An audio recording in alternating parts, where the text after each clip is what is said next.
My wife wants me to cater to her entire family needs. She wants me to provide for her parents and her siblings. The demands are too much. I am not able to meet up to her expectations. What do I do? And she always quotes 1 Timothy chapter 5 verse 8, which says, anyone who cannot provide for the members of his household has denied the faith and is worse than an infidel. What do I do? I would suggest you try and talk about expectations and responsibilities with your spouse. I would expect these are things people should talk about before getting married and also while on the journey. Always evaluate your relationship, understand how the journey is going, how you people are doing in the marriage. So talk about expectations and responsibilities. At what stage are you coming in to support each other's siblings or parents? Because when we get married, we adopt each other's family members. And so there is nothing wrong in the husband stepping in to help the wife to support her parents. And there is nothing wrong with the wife stepping in to help her parents, his parents. And so have an open communication with your spouse. Communicate about clear financial boundaries. At what stage are you coming in to help and how long can you help? And also, if the siblings are old enough to get a job, suggest to your wife to suggest to her siblings to get a job so that they can support themselves and also provide for their parents. My second suggestion would be to have an open communication or discussion about how you feel regarding the situation. Talk to your wife calmly about this issue because she might not understand how you feel without you opening up to talk. Because we are not omniscient, we do not understand what other people feel except if we have a communication. So make communication the bedrock of your relationship. Talk about how you feel and make it clear to your wife that you would love to help her with her responsibilities because her parents are her responsibilities and you're only coming in to support. And so let her understand that you will support when your situation get better in case you have a financial constraints. Let your spouse understand that you are willing to help when you can. And also I would advise that you are honest with one another about your finances and your earnings. Because if you are not open to one another, if you are not honest with one another about your finances, your spouse would think you have enough to go around.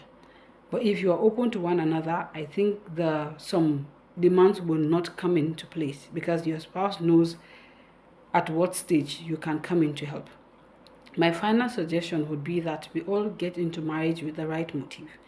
If you are coming into marriage as a burden to your spouse, both of you will not enjoy your marriage. And so when you're coming into marriage, come as somebody who is going to support your spouse. You know the popular saying that people ask, what are you bringing to the table? It means what value are you bringing to the marriage? It is not asking whether you can have children when you come into the marriage or whether you can make someone pregnant. It is talking about values.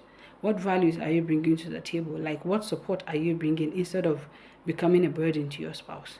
It is asking whether you are coming in as somebody who is healed or somebody who is a trauma to your spouse or somebody who is coming with trauma to the marriage. So whatever we are doing, we should understand that whatever God has given us is for us to be stewards of what He has entrusted into our hands, that we should use what we have to support one another and also to support other people. So put in your resources together to support one another as much as you can. And you know this popular there's a popular Nigerian saying that don't allow see finish, like don't allow people to see you finish, which means don't allow people to take you for granted. I believe if you are a burden in your marriage, your spouse is going to take you for granted. But if you are somebody who is a support to them, both of you will enjoy your marriage. And also, the Bible verse that he said his wife normally always quotes to him, 1 Timothy chapter 5 verse 8, was Apostle Paul admonishing the church at that time. Specifically, he was talking about caring for widows. That if you have a widow in your family, that widow is your responsibility. That you should take care of them instead of putting the burden on the church. And so he also let us understand in 1 Timothy chapter 5 verse 9 that a widow, somebody is deemed to be called a widow when that person is 60. 60 means 60 years old, because a score is 20 years. So if somebody is 60 years old, that is when the person can be called a widow. If somebody is less than 60, he advised that the person gets married. The person should remarry, or the family member should take care of her, or if she can take care of her, that's fine. If she can take care of herself, that's okay.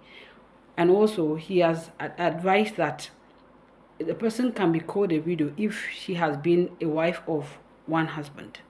And so I believe in this situation now, your responsibility is your parents are your responsibilities, not necessarily your husband's responsibility. He comes in to support, but it is not an obligation for him to help. And so if we are reading a Bible verse, we should understand the preceding verse and then the verse after our main concern, so we will be able to understand the entire context instead of just picking one Bible verse to suit our bias. So whatever we are doing in our marriages, we should understand that our resources are there for us to enjoy the life that God has given us and also to help other people. And we should put our resources together to help one another and let love lead the way instead of allowing money to be a problem or to strain our relationships. So let love lead the way. Let's put our resources together to help one another. Thank you.